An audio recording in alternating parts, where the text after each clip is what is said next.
c'est le moyen grâce auquel on peut parvenir à maîtriser le génie génétique et aboutir dans ces conditions à l'apparition d'un être nouveau. Il y a deux sortes de clonage.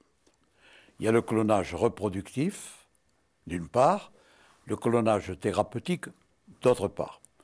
Le clonage reproductif, c'est la volonté de reproduire à l'identique un individu qui sera semblable, mais qui ne sera cependant pas le même, pour la bonne raison que s'ils ont biologiquement la même structure, pour autant, il y a l'environnement, la différence dans le temps, la culture également qui n'est pas la même, en sorte que le clone ne pourra jamais correspondre à celui qui a voulu se cloner.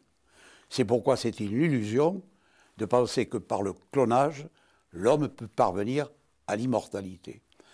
Par contre, autre est le clonage thérapeutique. Le clonage thérapeutique consiste dans les mêmes conditions à énucléer un ovocyte, prendre une cellule somatique et son noyau et aboutir à la création d'un embryon.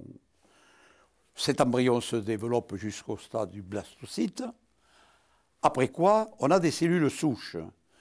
On appelle ces cellules pluripotentes parce qu'elles sont susceptibles de s'orienter vers des tissus cardiaques, elles s'orientent et font le tissu oculaire, le tissu pileux, bref, elles vont dans toutes les directions, il suffit de les guider. Et on peut espérer, grâce à ces lignées, par la suite, demain, ou après-demain, ou plus tard, on peut espérer aboutir à maîtriser les maladies génétiques, comme par exemple la mucoviscidose, comme également la maladie d'Alzheimer, ou toute autre tare qui frappe trop souvent les individus.